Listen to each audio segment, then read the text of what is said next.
আসসালামু আলাইকুম ওরহমতুল্লাহি ওবরাকাতু। এই হলো বাংলাদেশের অন্যতম শস্য ভাণ্ডার খ্যাত বিশিষ্ট এক হাওর, শনি হাওর। আমি দাঁড়িয়ে আছি শনির হাওরের দক্ষিণ পূর্ব পাশে।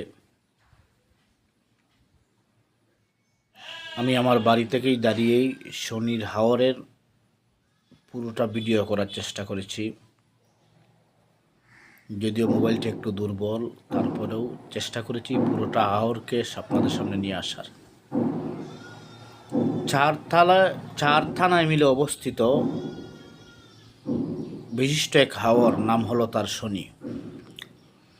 পূর্ব দিকে বিশ্বম্ভরপুর, উত্তর দিকে তাহিরিপুর, দক্ষিণ দিকে জামালগঞ্জ, পশ্চিম দিকে ধর্মপাশা। চার থানায় মিলে অবস্থিত বিখ্যাত এক হাওর। আমি এই মুহূর্তে যে জায়গাটা জুম করলাম, এটাকে অনন্তপুর দাওয়া বলা হয়। এটা শনির হাওরের পূর্ব পাশ পড়ছে। আবার এখন যেখানে জুম করলাম, এটা হলো আনোয়ারপুর। মশলঘাট গ্রাম থেকে ভিডিওটা করেছি। আশা করছি আপনাদের ভালো লাগবে। ভালো লাগলে একটা শেয়ার দেবেন।